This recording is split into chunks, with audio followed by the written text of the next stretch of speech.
From Buenos Aires in Argentina, tonight with Jane Dutton.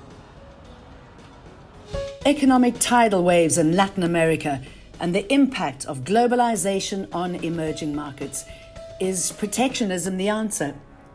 Don't go the Argentinian model, a former finance minister tells us, and how to lessen the impact of an influx of economic migrants to Brazil and South Africa. We're across the globe on Tonight with Jane Dutton.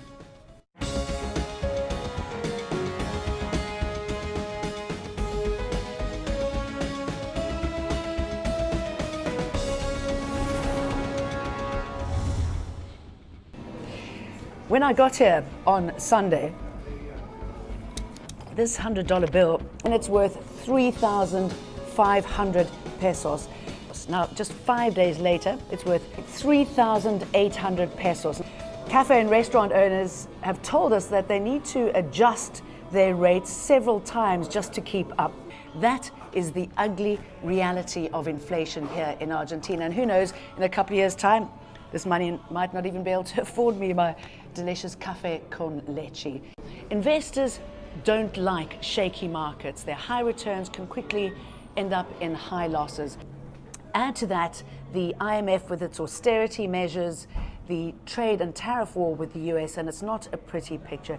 What do these markets have to do to remain competitive? And where should they look for their success? Those are my questions to my guests.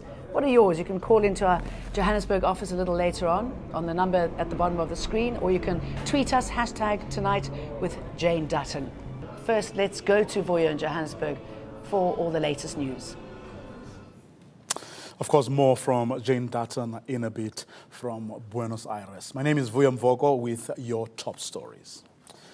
Gang violence has left a Johannesburg community shattered. One suspect is in police custody after a woman was shot dead outside the Rahima Musa Hospital in Coronationville, Johannesburg.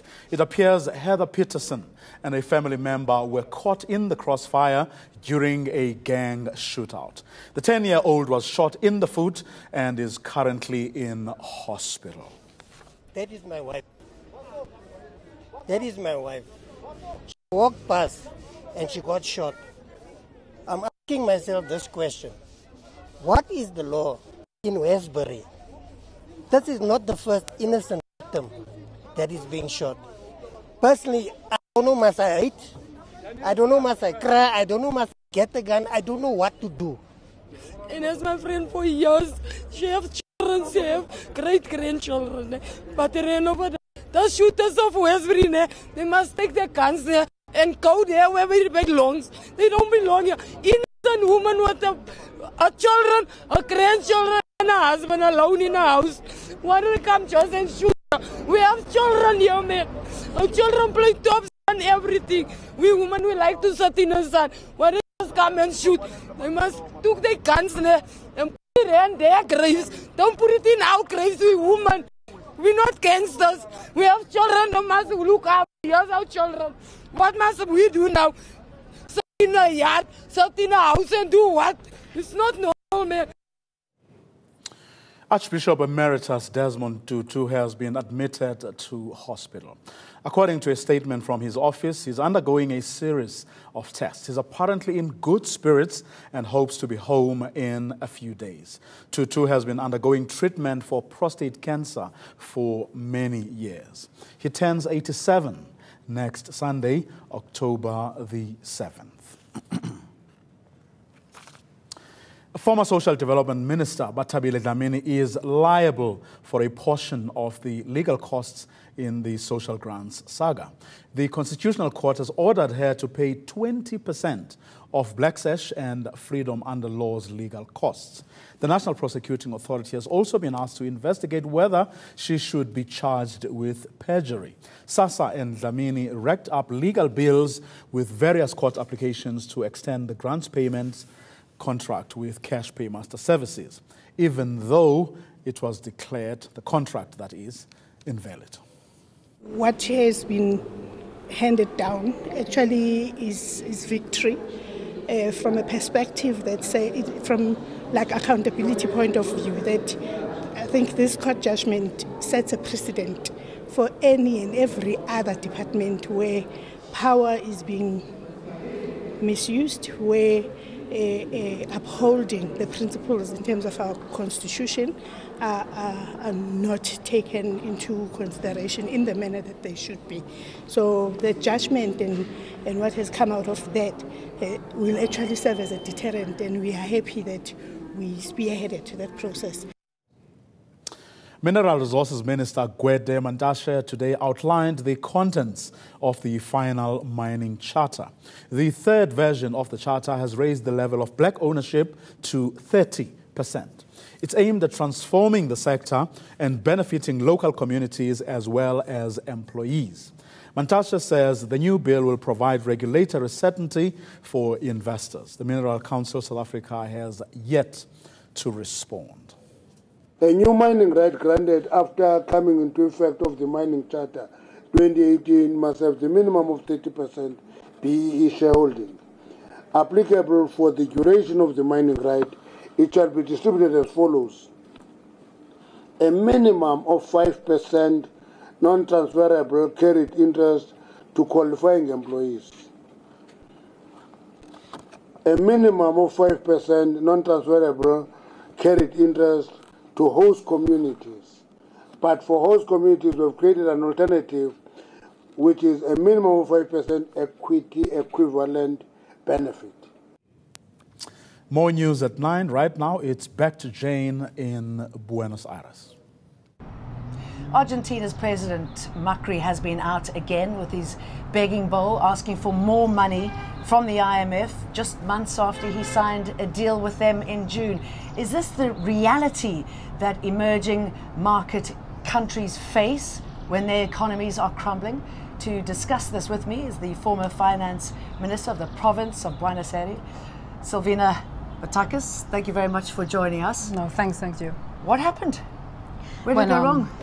La verdad que en primer lugar, in first place, of all the developing countries in the world, the only country in the world which has to go to IMF was Argentina.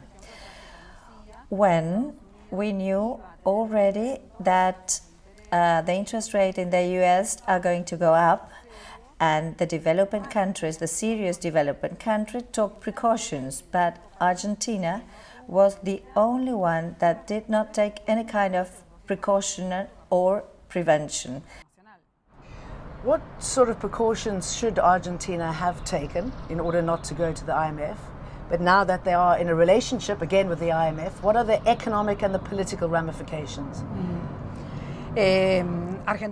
Actually, Argentina has a transitions in 2015, which was one of the best transitions in the recent democracy history we have.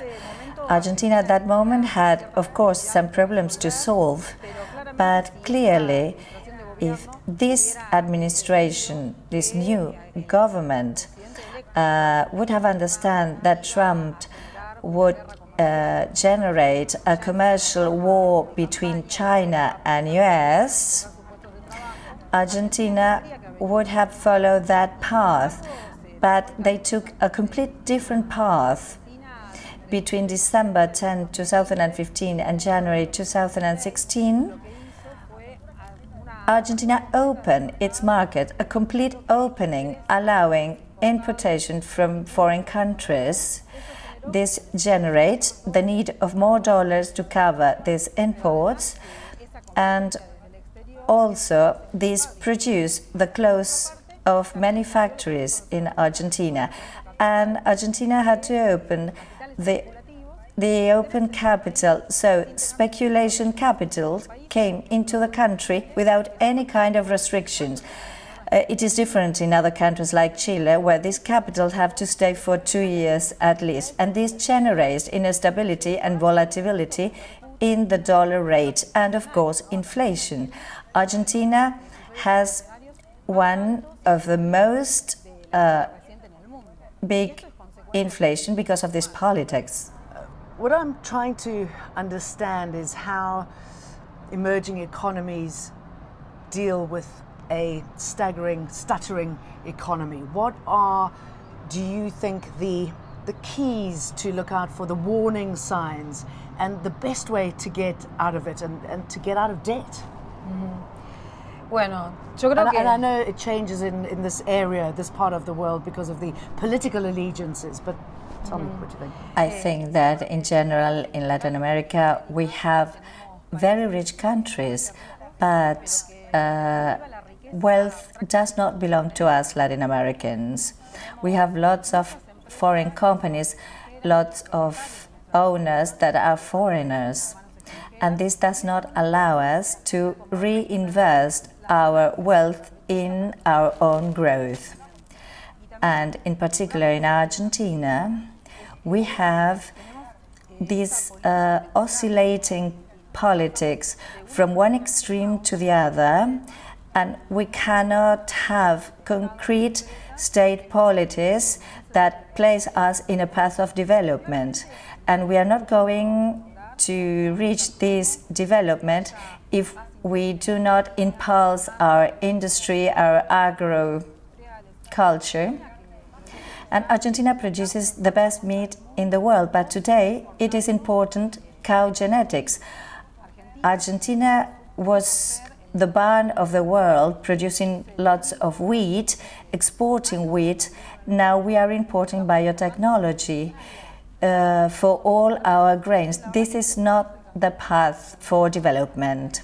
We understand that Argentina has to be an open country, but we also understand that we need to protect our industry and our agriculture. Argentina now, it's a financial system, and the interest rate does not generate work for our people. We think that a country grows when it generates labor for the people, because work organizes family and life in community. So you advocate protectionism, but what sort of impact is that having in the United States on emerging economies, coupled with the tariff and the trade war? Well, United States, it's one of the most protectionist countries ever, as every economic books say, but they keep saying that the free market is the right thing to do, but US always was a protectionist country. They also have fees in order to protect their industry, and it's natural, because the world that we are living in the next few years is going to intensify the automation and robotization in production, artificial intelligence as well, and all this is against the classic labor. So these countries have to protect these sources of labor, because labor organizes families and labor organizes life in community. So the countries have to take this into account and protect their labor, the work of their people. Latin American countries are not aware of what is happening, of this automatization that is coming. Though we live it every day, but we are not aware of how the future is going to be for Argentina. I'm talking about 5 or 10 years. The work is going to be completely different, and if we don't know how to generate work, our lives will be disorganized. So I understand the commercial wars between countries in the world. Of course, we need to talk to every country, and when we see countries like US or European community being protectionist, why they ask us to be completely free. When countries are involved, are caught up in the cycle, defaulting on their loans, not being able to pay back debt, is it all down to good governance? I mean, is that what saves emerging market economies? And what lessons do you think South Africa can learn from Argentina? Bueno, en primer lugar, yo creo que las administraciones de gobierno tienen que ser evaluadas. In first place, I think that the governments have to be evaluated due to the number of work they generate for their people, and also by the conditions they will leave for the next government. In Argentina, we have experience in default our debt, and since that moment, when Argentina owed 136 of the gross domestic product, we initiate a process of paying that debt. So this allowed all Argentine to increase investment in education. At that time, from 2% to 7% in education. The path to generating a debt is never good, so we cannot invest in development. So in moments like this in Argentina, where you have to go to IMF and you are increasing the debt, we are now in the situation of thinking if we are going to default the debt again or not, and this generates turbulence that affects the daily life of all Argentinians. It was a long time ago since we started thinking that we won't be able to feed our children because of the debt. So there's a connection between family drama and the debt. When Argentina has lower debt, we forget these kinds of problems. But when we had debt, it's again whether we can feed our children or not, and it's really difficult for the children, and this generates violence. So there should be a limit to the debt for the developing countries to contract the debt, and this volume has also to be in pesos and a very limited part of the debt in dollars. What I know from South Africa is that you are going through a very difficult process, the unemployment over 20%. Argentina had it long time ago, and the only way out is to stimulate the production and the internal consumption as well. Not strengthening the economies, but the producer needs to do its products in order to sell them. And it's very difficult to export this product, so the internal market is the solution. The path to the debt, it's not the real way for Argentina. It generates inequalities in the world and in Argentina. And that's all for me, Jane Dutton in Buenos Aires. I'm going to hand you back to you, Vuyo, in Johannesburg. Jane Dutton speaking to Argentina's former finance minister for Buenos Aires, Silvina Batakis. Well, of course, some sobering thoughts and advice there from the former finance minister on how countries like ours can really avoid the kinds of traps that come with playing with the big boys, the Americas and the Chinas of this world. It's a topic, of course, I'll be exploring with a full panel at around 8:30 or so. Coming up, we continue our focus on these emerging economies, who pays and who benefits when people migrate between countries. That topic in a